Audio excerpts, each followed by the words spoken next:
In this lesson, we'll be looking at linear functions. Remember, a linear function can be written as f of x equals mx plus b. You may recognize that as slope-intercept form, where m is your slope and b is the y-intercept.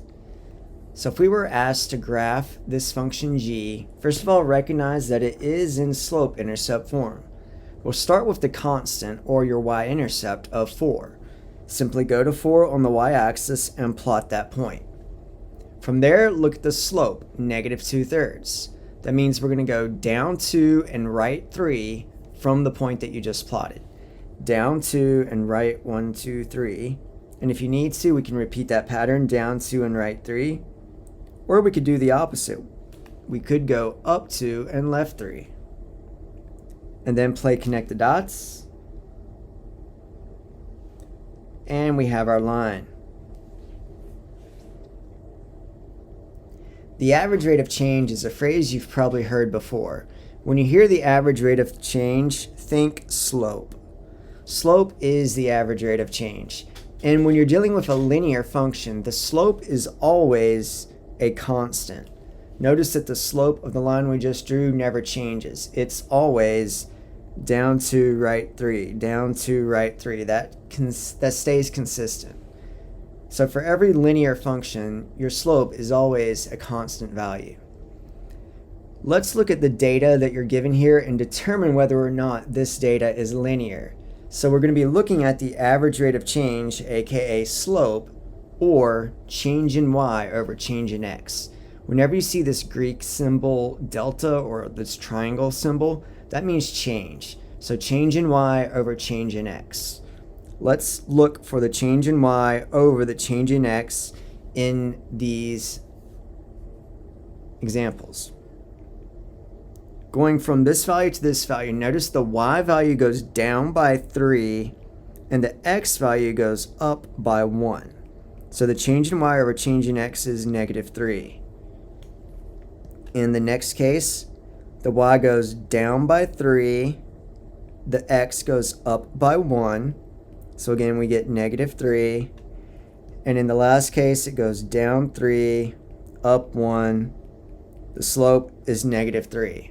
Notice that it's staying consistent here. We can say the slope is negative 3, therefore that this is a linear function. And the question was, is it linear or not? If it's linear, find the equation of the line. Well, we know the slope is negative 3, so y equals negative 3x. And now we need to figure out what the y-intercept is. When x is 0, we get negative 2. That's an indication that we have our y-intercept at negative 2. In the next example, again, we're asking, is this linear or not? Again, we're looking for the change in y over the change in x. In our first jump, we go down by 48. X goes up by 1. So we have a negative 48 change in y over change in x. And then we go down by 12, up by 1. That's a negative 12 change in y over change in x. And then we go down by negative 3.75 over 1, which again is just negative 3.75. Notice that those are not consistent. Since these are not consistent, we can say it is not a linear function. Now, there might be some other kind of pattern there. We don't care right now. We may discuss it later in another chapter. Right now, we're just looking for, is it linear? And the slope is clearly not consistent. You don't have a constant slope, so clearly not a linear function. Next, we'll talk about increasing, decreasing, and constant linear functions. The function is increasing if your slope is positive. If the function is decreasing, we know that the slope is negative. So our line looks like this. It's going down. And if the function is constant, we know that the slope is 0. So we've got a constant or a horizontal line. In this next example, we're asking, is it increasing, decreasing, or constant? Notice that this first example for A doesn't have an x, or at least you don't see an x. So think of that as y equals, or f of x equals 0x plus 2. Notice your m in this case is 0 because we don't see it. So this must be a constant function. It's a horizontal line. In the next example, notice it's in slope-intercept form. All we have to do is look at the slope. The slope is positive. Therefore, we have an increasing function. And in the last example, we have a negative 5/3 as your slope.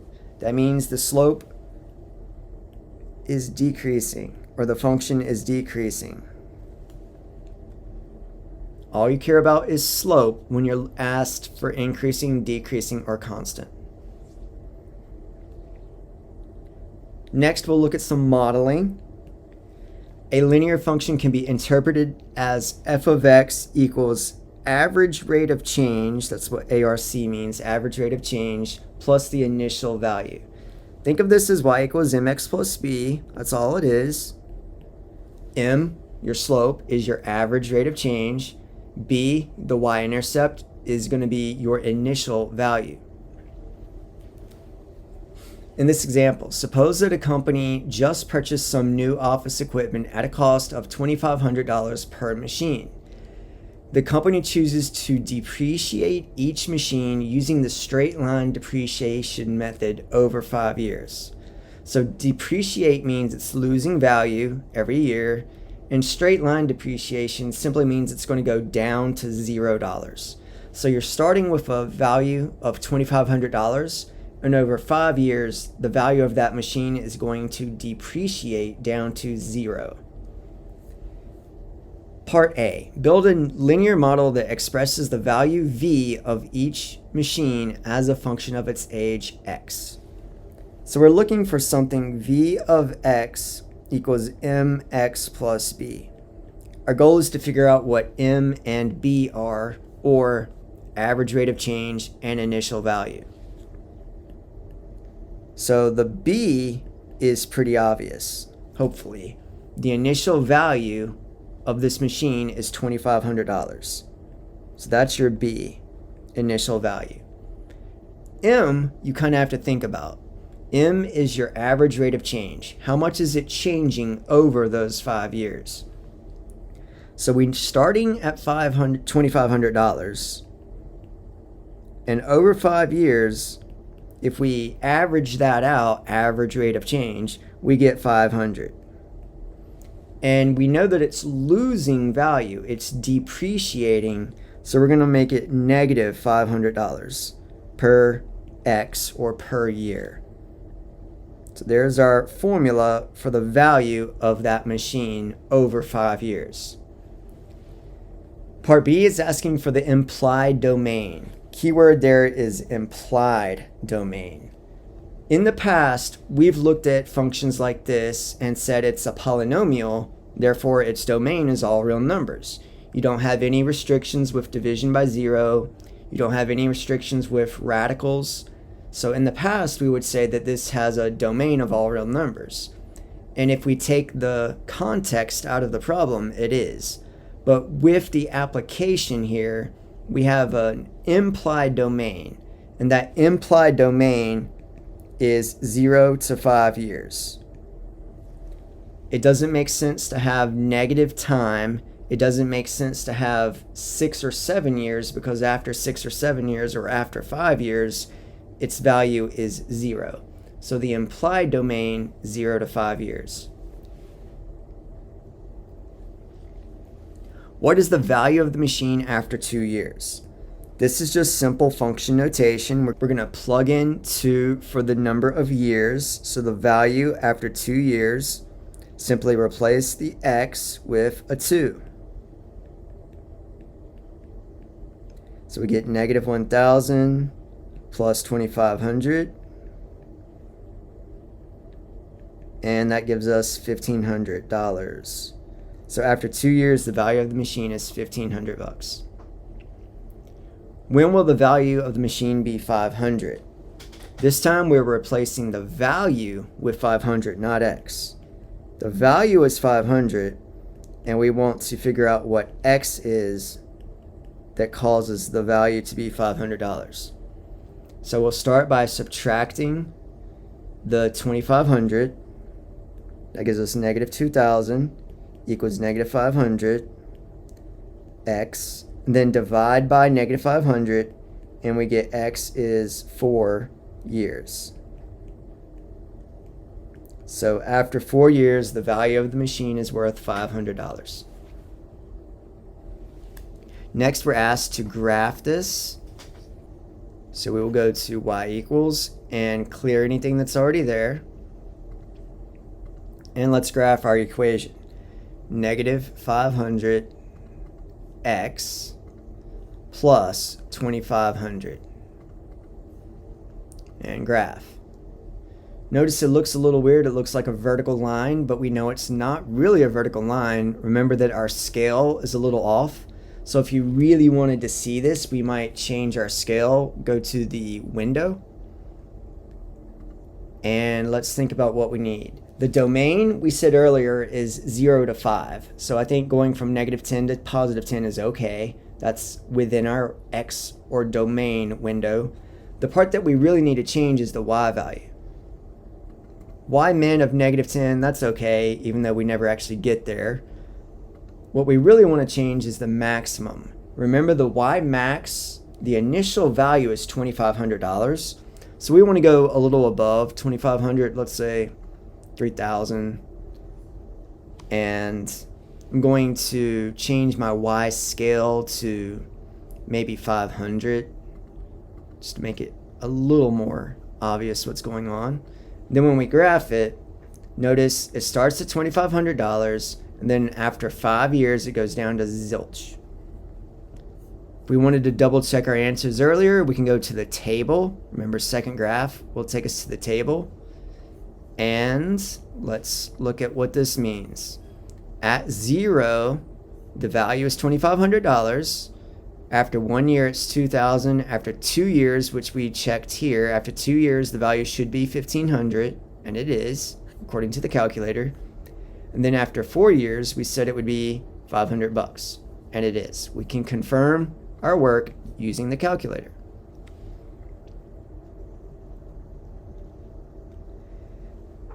Break even. The break-even point is the number of items that must be manufactured and sold so that the manufacturing costs are exactly the same as the incoming revenue.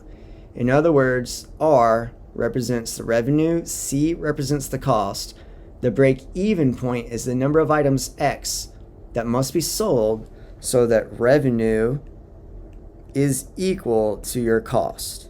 You simply want revenue and cost to be the same and find out what X value causes those two to be the same. For example, suppose that a small bicycle manufacturer has daily fixed costs of $1,800 and each bicycle costs $90 to manufacture. Find a linear function for the manufacturing cost C that depend on how many bikes X that are produced each day. So cost. It costs $90 for each bike. So every time we make a bike, it's costing $90. $90 per X or per bike. But then we have an initial value of $1,800, right? That's the cost for the equipment, electricity, whatever. So our cost function, C of X equals 90X plus 1,800. What is the cost to manufacture 14 bikes in a day? Well, let's figure that out. C evaluated at 14. 90 times 14 plus 1,800. Let's see what that does.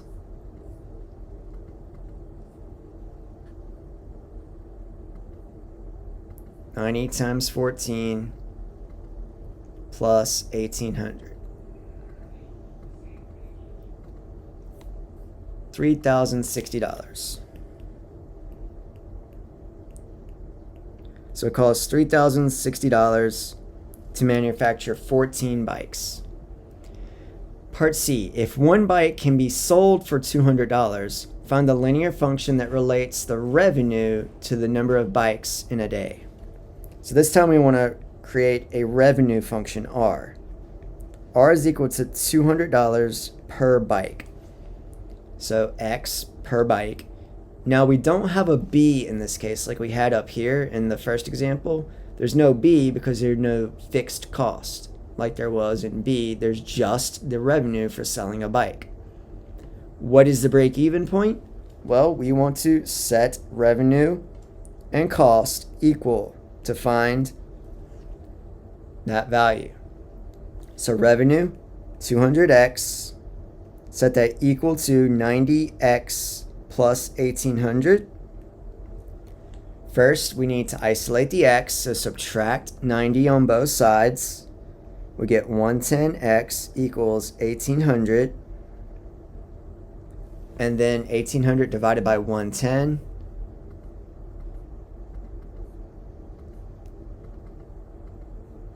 And we get 16.36 repeating.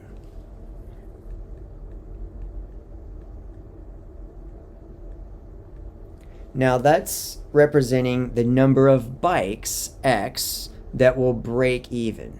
Now it doesn't really make sense to have, part of a bike, but roughly 16 bikes. So at roughly 16 bikes, really it's a little over 16 bikes because it's 16.3.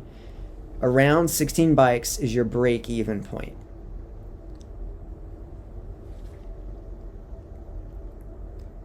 Equilibrium price. This is very similar to revenue and cost.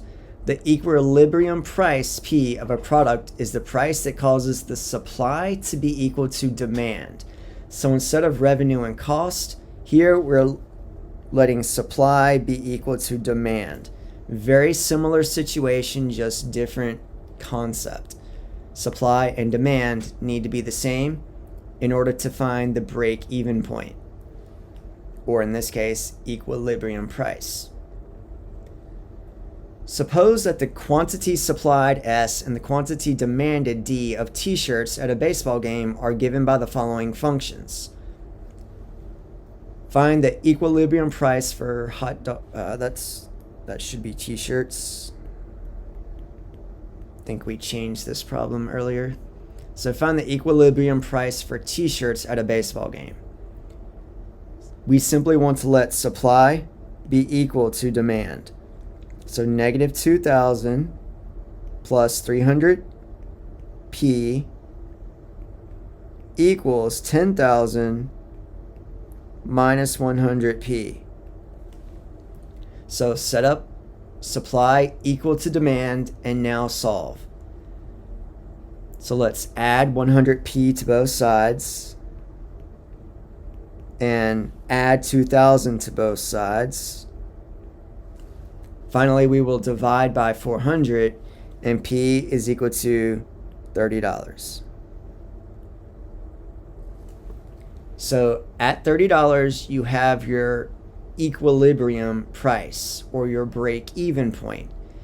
When you're selling your shirts at $30 each, your supply and demand are the same.